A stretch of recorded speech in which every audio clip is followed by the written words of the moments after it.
Mannequins. They are everywhere.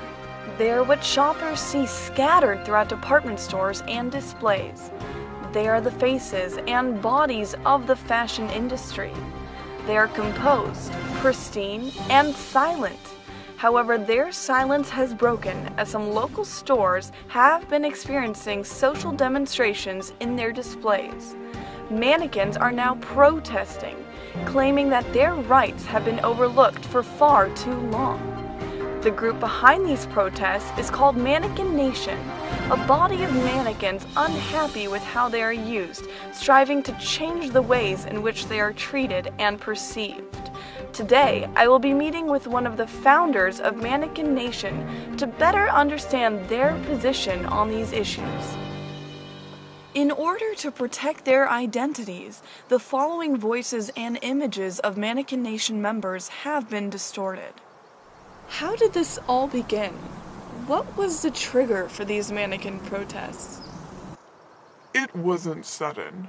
We had reached the end of our patience with this industry. We are unappreciated by our employers and used to project an image that we ourselves don't agree with. The first protest took place in Berkeley, California, at an American Apparel store, a place that is notorious for sexualized ad campaigns for young girls and women. A few of my colleagues and I arranged signs for a street-side display. We received positive feedback from both mannequins and humans, so we carried out demonstrations in other stores like Macy's and Forever 21. We hope that our H&M sisters will follow suit.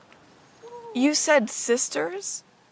Does the mannequin community feel like family? Absolutely. Some of us are actual sisters, cast out of the same mold, but many of us mannequins travel from home to home, all constantly being used and discarded.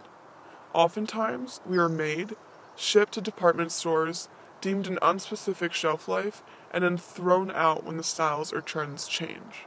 Most of the time, we end up sitting in landfills.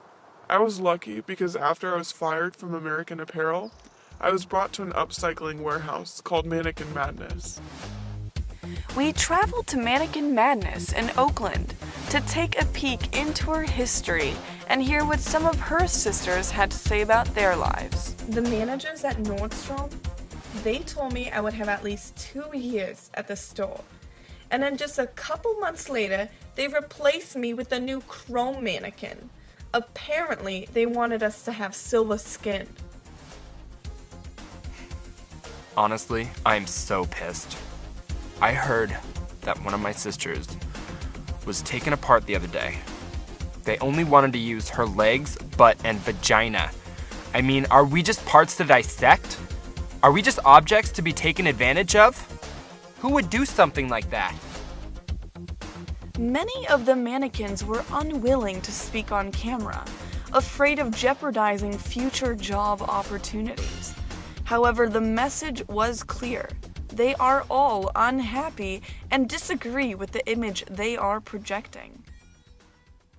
In your own words, what is the standard of beauty today? The standard of beauty is different for everyone. However, the standards that media emphasize are unhealthy and dangerous. I think Jean Kilbourne illustrates these problems profoundly in Killing Us Softly. For years, we've seen the changes or lack thereof in the fashion industry. We've seen how advertising has warped and distorted the images of beauty.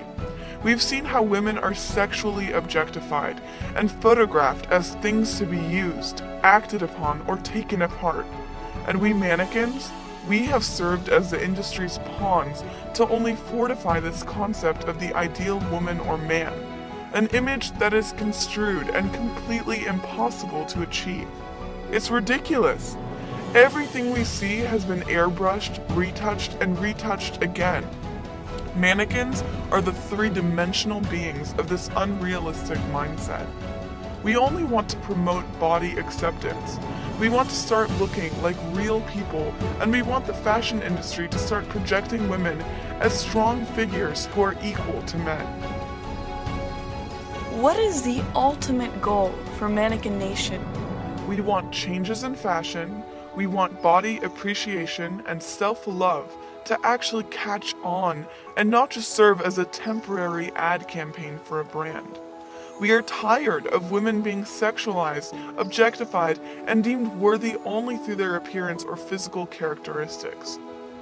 I guess we're just a group of feminist mannequins whose ultimate goal is to see mannequins made to look more realistic and to end the malignant advertising practices that have instigated so much unnecessary suffering.